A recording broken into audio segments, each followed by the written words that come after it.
আল্লাহ বলে, ও আমার হাবিব, আমি আল্লাহ তাআলা আপনাকে এমন একজন নবী বানাইলাম, এমন একজন নবী বানাইলাম। আপনি শুধু মক্কার নবী না, আপনি শুধু মদিনার নবী না, আপনি শুধু কুরাইশ বংশের নবী না, আপনি হলেন রাহমাতাল লিল আলামিন। এজন্য আল্লাহ কোরআনে ঘোষণা দিয়েছে, ওয়ামা আরসালনাকা ইল্লা রাহমাতাল লিল আলামিন। আল্লাহ তাআলা কুরআনুল কারীমের মধ্যে 25 জন নবীর নাম আল্লাহ তাআলা কুরআনুল কারীমে উল্লেখ করেছে। 25 জন নবীর মধ্যে আল্লাহ তাআলা 9 জন নবীকে সরাসরি ডাক দিয়েছে, মুনাদা করেছে। 9 জন নবীর মধ্যে আল্লাহ তাআলা 8 জন নবীকে নাম ধরে ডাক দিয়েছে। কিন্তু একজন নবী এত দামি নবী, যেই নবীকে আল্লাহ কখনো নাম ধরে ডাক দেয় নাই। সুবহানাল্লাহ। যেই নবীকে আল্লাহ কখনো নাম ধরে ডাক দেয় নাই, তিনি কে? তিনি হলো হাদিকুল ফখরে রাসূল, ইমামুল আম্বিয়া, সাইয়্যিদুল আম্বিয়া, আহমদ মুজতবা, জনাবে মুহাম্মদুর রাসূলুল্লাহ। বলেন না সাল্লাল্লাহু আলাইহি ওয়াসাল্লাম। এমন শানওয়ালা নবী, 9 জন নবীকে আল্লাহ সরাসরি ডাক দিয়েছে, মুনাদা করেছে। এর মধ্যে 8 জন নবীকে আল্লাহ নাম ধরে ডাক দিয়েছে, কিন্তু একজন নবীকে আল্লাহ নাম ধরে ডাক দেয় নাই। 8 জন নবী যেমন, ইয়া আদম উযকুর আনতা ওয়া যাওজুকাল জান্নাহ, ইয়া যাকারিয়া ইন্না নুবাশশিরুকা বিগুলামিন ইসমুহু ইয়াহইয়া, ইয়া নূহ ওয়ামা তিলকা বিয়ামিনিকা ইয়া মূসা।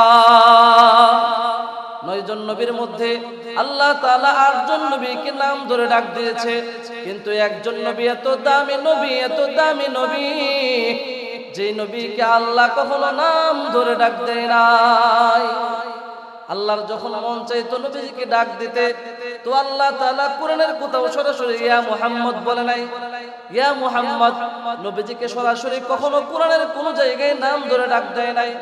তাহলে আল্লাহ যে নবীজিকে ডাক দিত, কিভাবে ডাক দিত? বলে উপাধি দিয়ে দিয়ে ডাক দিত। এক মুফাসসির বলে, পুরো কোরআন শরীফ ঘাইটে দেখলাম, পুরো কোরআনুল কারীমের মধ্যে আল্লাহ তাআলা আমাদের নবীজিকে 611টা নাম দিয়ে ডাক দিয়েছে। 611টা নাম দিয়ে ডাক দিয়েছে, উপাধি নাম। কিন্তু আল্লাহর নবীকে সরাসরি ইয়া মুহাম্মদ কোথাও বলে নাই। কেমন শানওয়ালা নবী, কেমন আযমতওয়ালা নবী! আল্লাহর নবীকে আল্লাহ তাআলা দুনিয়াতে পাঠিয়েছেন। যত নবী রাসূল আল্লাহ তাআলা দুনিয়াতে পাঠিয়েছিল, সমস্ত নবী রাসূলের দায়িত্ব ছিল মানুষদেরকে দাওয়াত দেওয়া। প্রত্যেকটা নবী এবং রাসূলকে আল্লাহ তাআলা বিভিন্ন নামে বিভিন্ন কালিমা দিয়েছিলেন। আদম নবীর কালিমা দিয়েছিলেন লা ইলাহা ইল্লাল্লাহ, আদম সফিউল্লাহ। ইব্রাহিম নবীর কালিমা দিয়েছিলেন লা ইলাহা ইল্লাল্লাহ, ইব্রাহিম খলিলুল্লাহ। ইসমাঈলের কালিমা দিয়েছিলেন লা ইলাহা ইল্লাল্লাহ, ইসমাঈল যাবিহুল্লাহ। ঈসার কালিমা দিয়েছিলেন লা ইলাহা ইল্লাল্লাহ, ঈসা রূহুল্লাহ। বলে তাদের কালিমা কতদিন ছিল? বলে তাদের নবুয়তি যতদিন ছিল, তাদের কালিমাও ততদিন ছিল। এখন কি আমরা কেউ পড়ি লা ইলাহা ইল্লাল্লাহ আদম সফিউল্লাহ? কেউ পড়ি? কি পড়ি? লা ইলাহা ইল্লাল্লাহ মুহাম্মাদুর। আল্লাহ তাআলা বলে, ও আমার হাবিব, আমি আল্লাহ তাআলা আপনাকে এত দামি নবী বানাইলাম, এত দামি নবী বানাইলাম। আমি আল্লাহ তাআলা বিভিন্ন নবীকে বিভিন্ন গোত্রের জন্য পাঠিয়েছিলাম, বিভিন্ন নবীকে বিভিন্ন বংশের জন্য পাঠিয়েছিলাম, বিভিন্ন রাষ্ট্রে পাঠিয়েছিলাম। তাদের জিম্মাদারি শেষ হয়ে গেছে, আল্লাহ তাআলা তাদের কালিমাও শেষ করে দিয়েছে। কিন্তু আল্লাহ বলে, ও আমার হাবিব, আমি আল্লাহ তাআলা আপনাকে এমন একজন নবী বানাইলাম, এমন একজন নবী বানাইলাম। আপনি শুধু মক্কার নবী না, আপনি শুধু মদিনার নবী না, আপনি শুধু কুরাইশ বংশের নবী না, আপনি হলেন রাহমাতাল লিল আলামিন। এজন্য আল্লাহ কোরআনে ঘোষণা দিয়েছে, ওয়ামা আরসালনাকা ইল্লা রাহমাতাল লিল আলামিন। আল্লাহু আকবার বলেন। সেই নবীর উম্মত হওয়ার কারণে দাম কম না বেশি? আর একটু জোরে বলেন, দাম কম না বেশি? কেমন বেশি? কেমন বেশি? আল্লাহ তাআলার একজন নবী ছিল যার নাম ছিল মুসা কালিমুল্লাহ। নাম কি বলেন? মুসা কালিমুল্লাহ, যে জমিনে বৈশা আল্লাহর সঙ্গে সরাসরি কথা বলতো। সুবহানাল্লাহ। জমিনে বৈশা আল্লাহর সঙ্গে সরাসরি কথা বলতে পারতো, তার নাম ছিল মুসা কালিমুল্লাহ। মুসা কালিমুল্লাহ আল্লাহর সঙ্গে কথা বলতে পারতো, কিন্তু 4 শর্তের ভিত্তিতে, 4টা শর্ত ছাড়া মুসা কালিমুল্লাহ আল্লাহর সঙ্গে কথা বলতে পারতো না। মুসা কালিমুল্লাহ, আল্লাহ বলে, হে মুসা, তুমি যদি আমি আল্লাহর সঙ্গে কথা বলতে চাও, 4 শর্তের ভিত্তিতে আমার সঙ্গে কথা বলতে হবে। 1 নাম্বার শর্ত হলো, হে মুসা, তুমি যদি আমি আল্লাহর সঙ্গে কথা বলতে চাও, 1 নাম্বার শর্ত হলো তোমাকে তুর পাহাড়ে যাওয়া লাগবে। তুর পাহাড় ভিতরে তুমি আমার সঙ্গে কথা বলতে পারবা না। 2 নাম্বার শর্ত ছিল, ও মুসা, তুমি যদি আমার সঙ্গে কথা বলতে চাও, তাহলে 2 নাম্বার শর্ত হলো ফাখলানা আলাইক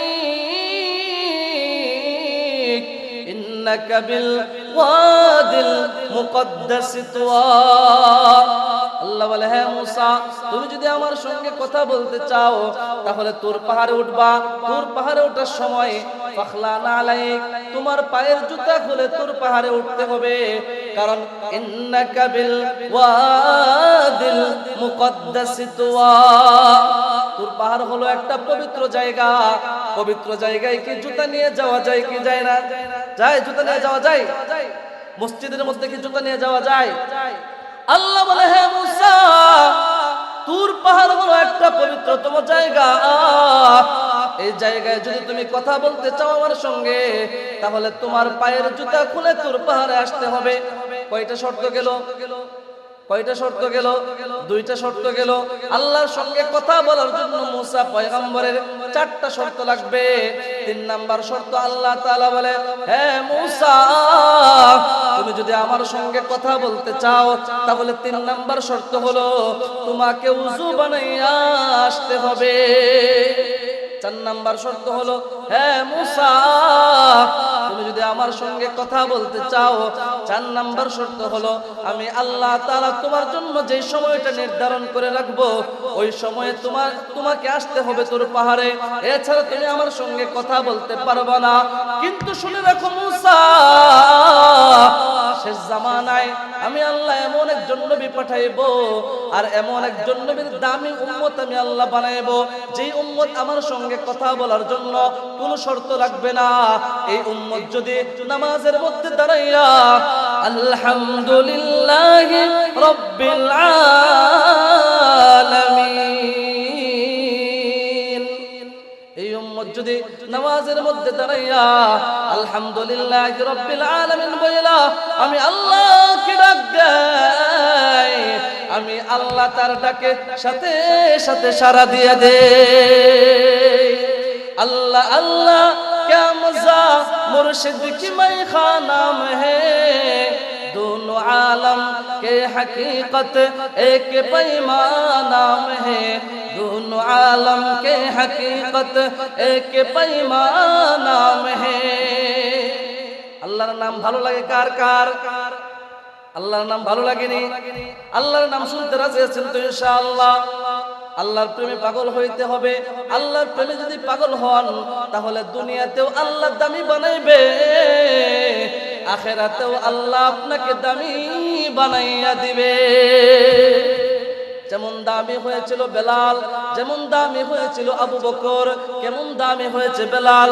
আল্লাহর নবীর হাতে যখন বেলাল হাত রাখছে, তো কেমন দামি হয়েছে। বেলাল দুনিয়ার জমিনে স্যান্ডেল পায়ে দিয়ে হাঁটে, আর বেলালের পায়ের স্যান্ডেলের প্রতিধ্বনি আল্লাহর জান্নাতে হইতে থাকে। দাম কম না বেশি? অনেক বেশি। দুনিয়ার জমিনে বেলাল হাঁটে, আর তার পায়ের স্যান্ডেলে আল্লাহর জান্নাতে হয়। এই সম্মান বেলাল কিভাবে পাইলো? বেলাল তো জীবনের কোনো পরিচয় ছিল না। বেলাল ছিল একজন হাবশা দেশের গোলাম। যার জীবনের কোনো পরিচয় ছিল না। বেলাল একজন কালো মানুষ ছিল, ঠোঁট ছিল মোটা মোটা, নাক ছিল উপরের দিকে, চেহারাটা ছিল খুব কুৎসিত কালো। কিন্তু সেই বেলাল যখন নবীজির সঙ্গে হাত মেলাইছে তো বেলাল দামি হয়ে গিয়েছে। আল্লাহর রাসূল বলে, ইন্নাল্লাহা লা ইয়ানজুরু ইলা সুওয়ারিকুম ওয়া আমওয়ালিকুম ওয়ালাকিন ইয়ানজুরু ইলা কুলুবিকুম ওয়া আমালিকুম। আল্লাহ তাআলা তোমাদের চেহারা দেখবেন না, আল্লাহ তাআলা তোমাদের বডি দেখবেন না, আল্লাহ তাআলা তোমাদের শান শৌকত দেখবে না, আল্লাহ তাআলা তোমাদের কলবের দিকে তাকিয়ে আছে, তোমাদের কলবের দিকে তাকিয়ে আছে। কার কলবের মধ্যে আল্লাহর মোহাব্বত বেশি, কার কলবের মধ্যে আল্লাহর ভয় বেশি, যার কলবের মধ্যে আল্লাহর মোহাব্বত থাকবে, যার কলবের মধ্যে আল্লাহর প্রতি ভালোবাসা থাকবে, আল্লাহ তাআলা তাকেও বেলালের মতো দামি বানায় দিবে। রহমতে আলম নবী, রহমতে আলম নবী যখন জান্নাত ভ্রমণ করতে গেল, রহমতে আলম নবী যখন জান্নাত ভ্রমণ করতে গেল, আল্লাহর নবী যখন জান্নাতের মধ্যে হাঁটছে দেখে নবীজির আগে কে যেন স্যান্ডেল পায়ে দিয়ে হাঁটে। জিবরাইলকে ডাক দিয়ে বলে, ও জিবরাইল, আমার আগে কেউ কে জান্নাতে চলে এসেছে নাকি? জিবরাইল বলে, না নবী না, আপনার আগে কেউ জান্নাতে আসে নাই। তাহলে আমার আগে স্যান্ডেলের পায়ের ধ্বনি কেন আমি শুনতে পাইতেছি? জিবরাইল ডাক দিয়ে বলে, ইয়া রাসূলুল্লাহ, ইয়া হাবিবাল্লাহ, ওগো নবীজি, এটা আর অন্য কারো পায়ের স্যান্ডেলের প্রতিধ্বনি না, এটা হইল আপনার কালো বেলাল। আপনার কালো বেলাল মদিনার জমিনে স্যান্ডেল পায়ে দিয়ে হাঁটে, আর তার স্যান্ডেলের প্রতিধ্বনি আল্লাহর জান্নাতে হইতে থাকে।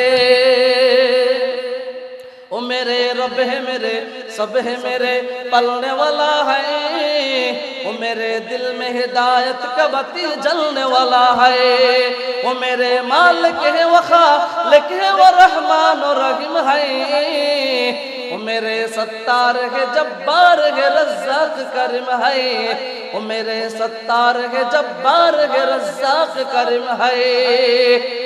নবীর দাম কম না বেশি? সেই নবীর উম্মত আমরা হয়েছে, আমাদের দাম কম না বেশি? কেমন বেশি, কেমন বেশি? আল্লাহ তাআলা সমস্ত নবীকে আল্লাহ তাআলা দুনিয়াতে রাখে, কোন নবীকে আল্লাহর সঙ্গে কাছাকাছি নেয় নাই। কিন্তু আপনা আমার নবী কেমন দামি নবী, কেমন আজমত ওয়ালা নবী, কেমন সম্মানী নবী, যে নবী ঘুমাইয়েছিল উম্মে হানির ঘরে, উম্মে হানির ঘর থেকে জাগাইয়া জমজমের পারে নিয়া নবীজিকে শুয়াইয়া জান্নাত থেকে আনা ইলম এবং হিকমতের নূর নবীজির সিনার মধ্যে পুশ কইরা নবীজির সিনার মধ্যে ঢুকাইয়া জিবরাইল আবার এমন করে হাত দিয়ে ইশারা করে নবীজির সিনায় জোড়া লাগা যায়।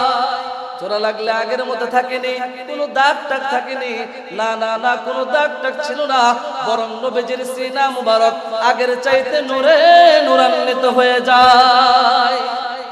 আমাদের নবী কেমন দামি নবী!